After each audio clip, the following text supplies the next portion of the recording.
YouTube, it's your boy Alex, man. We're back with another video. So I'm gonna be watching this video by Basketball Reach today about the NBA. Just made these 5 things very clear. I don't really know the premises of this video is gonna be about, but should be a good one. But if you guys like this video, make sure to like and subscribe down below. It's around the road to 6K.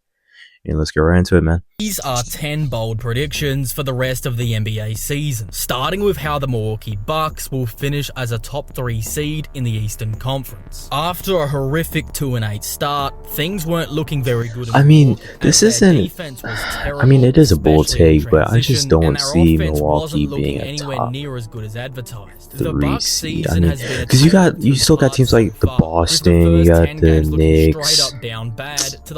I mean, Milwaukee's probably gonna be it. Because I'm thinking Philadelphia, but you know, Philadelphia, I think they're chalked anyway, so Philadelphia's not gonna be top.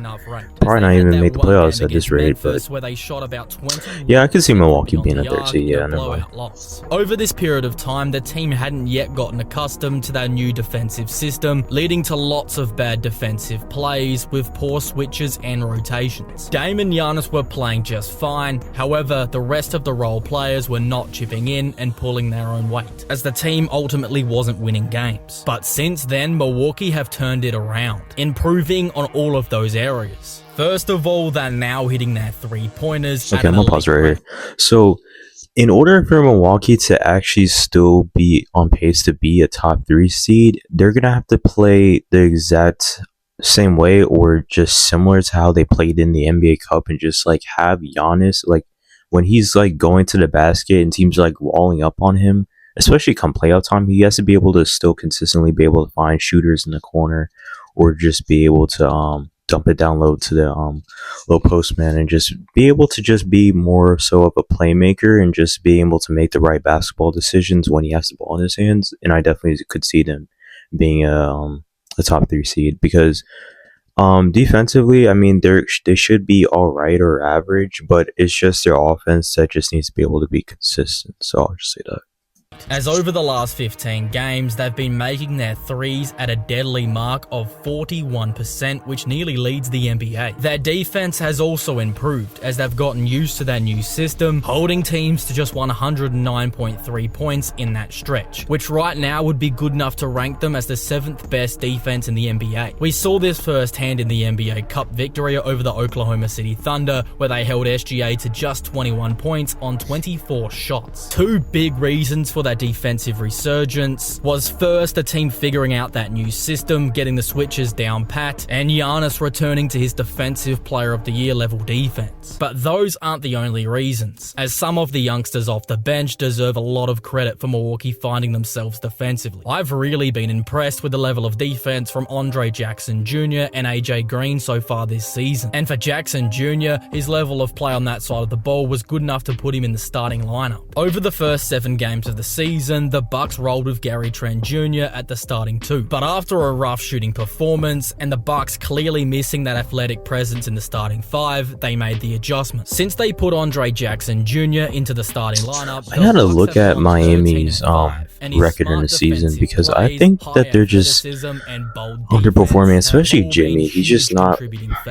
been the same all year. So just hopefully, I mean, I've been saying in past videos for, I mean, at least the past week or so now, that I just hope that he goes to Golden State, but I just hope that he's able to find an opportunity where he can actually be on an actual contender, because I mean, Miami went to 2 NBA finals, but I mean, we just knew that it was a foregone conclusion that the other team was going to win. So I just hope that he actually goes to a team where he has at least a better chance of being able to capture the ring. Not only have I been really impressed with his on-ball defense, but also how great he is at navigating screens. Unlike other catch-and-shoot shooters in the NBA, AJ Green has the frame to be able to fight through picks and still contest shots. To have this guy coming off the bench, hustling his heart out on both sides of the ball, shooting an incredible 48% from downtown on 5.2 attempts per game is just so valuable. and it's a huge part to the Bucks' success so far this season. I believe that down the track, he could very well end up being the starting 2-guard, but right now they need that added athleticism that Jackson Jr. brings to the team. But the reason I believe they're going to continue to climb the standings is because of Giannis Antetokounmpo. Giannis has been on a tear this season, and his last 4 games have been outstanding, putting up 32 points, 16 rebounds, 6 assists, and 4 blocks on 62% shooting, leading the Bucks to a 4-0 record in that time. When we talk about MVP, I feel like many people forget that offense is just 50% of what basketball is. When it comes to Giannis versus Jokic for the MVP, the argument for Giannis is simple. If Giannis is a bare minimum 75% of an offensive player that Jokic is, that's fine, because Giannis is simply on a different stratosphere when it comes to defense. Not only is he one of the best defenders in the NBA, but he's usually good enough to win the Defensive Player of the Year every season, along with him actually being a former Defensive Player of the Year winner, where he also won the MVP in the same season. When we look back at those years where Giannis did win the MVP, he was averaging far worse numbers than he is now. I feel like the NBA needs to get over its voter fatigue when it comes to Giannis, as they're missing out on one of the greatest peaks the NBA has ever seen. So with all these improvements, Giannis having an MVP caliber season, and the young guys stepping up, I believe Milwaukee because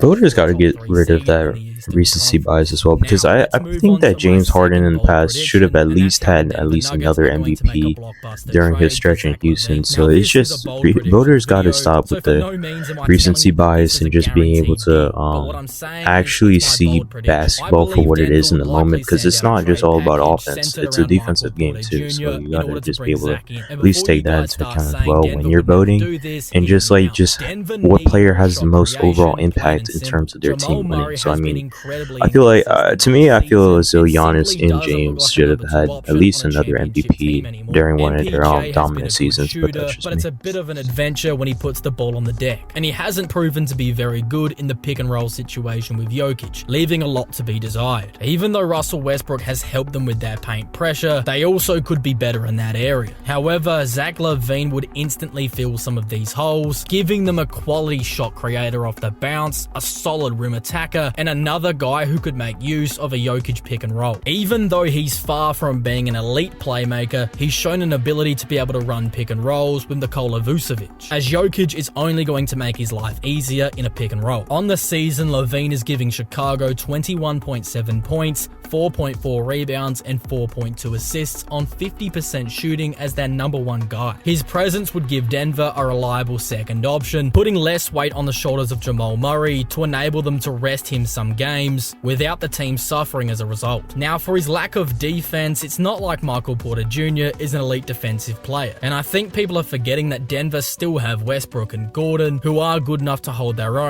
against the guard and a forward respectively. This trade would see Denver going all in on trying to become the best. I'm hoping that Denver's aggressive in making this trade a reality, because if you're just giving up I forgot who else, but I just know it's like Michael Porter and just somebody else, that if they're able to get LaVine, just having just another shot creator next to Murray just because he's struggling this season would just be so huge for them, because I feel as though they would be able to fill the holes defensively. It's just like, can they just have another guy to take that pressure off Jokic? So I think this would help tremendously. Became the youngest 1 seed in the history of the league and pushed the eventual Western Conference champion Dallas Mavericks to a 6-game series. With the additions of Alex Caruso and Isaiah Hartenstein, along with the added experience of a postseason run, I believe this young core is ready to take the next step. Right now, the Thunder are playing unbelievable basketball, currently holding down the 1 seed in the West with a 21-5 record. Their net rating is currently the 3rd best by any team in league history, only behind the 1997 and 96 Chicago Bulls, outscoring their opponents by 11.9 points per game. OKC got the scariest defense in the league.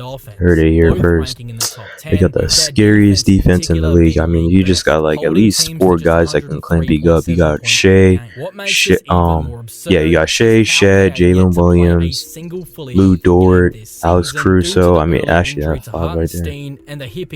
About 4 to 5 right there. So that's clamps on defense, man. The 6'6" Jalen Williams playing center. Shai Gilgeous-Alexander is one of the best isolation scorers in the NBA, giving the Thunder a consistent 30.3 points per game on 51% shooting. Shai is able to be so consistent because he's the best paint scorer for a guard in the league, while he also gets to the free throw line at a great rate, attempting 8.2 free throws per game. Then to add upon his elite play, the Thunder have seen leaps from many important role players, such as Jalen Williams, Cason Wallace, and the two-way player AJ Mitchell. With the experience of a postseason run now under their belts, along with some excellent acquisitions, and potentially a move at the deadline to bolster a lack of elite three-point shooting, I'd be willing to bet that the Thunder make the conference finals and potentially even win it, as they take their next step towards winning a championship. My fourth bold prediction for the rest of the NBA season is how I believe the Dallas Mavericks are going to finish top 3 out in the West.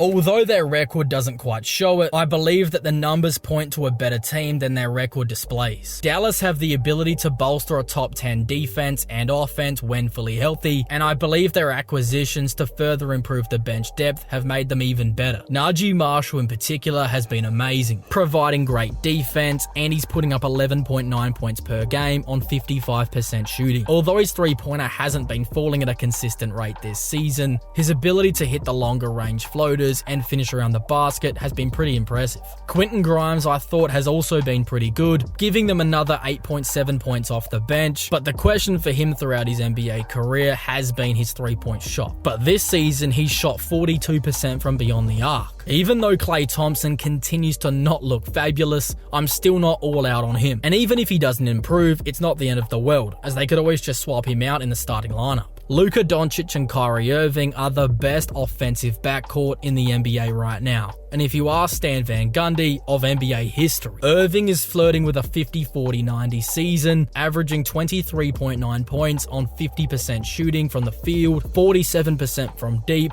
and 88% from the free throw line. After a slower start to the season where he didn't look like his MVP best, Luka Doncic is back to that best player in the world type form. He's giving Dallas 28.9 points, 8.6 rebounds, 8.2 assists, and 2.1 steals on 46% shooting from the floor. In that recent game against Golden State, Dallas sent a message to the rest of the league, as powered by a 45-point triple-double from Luka, where he also chipped in 11 rebounds and 13 assists. They absolutely dominated one of the league's best defenses from start to finish. Luka continues to be a top 5 player in the association, and in my opinion, I definitely think that Dallas could be a top 3 seed.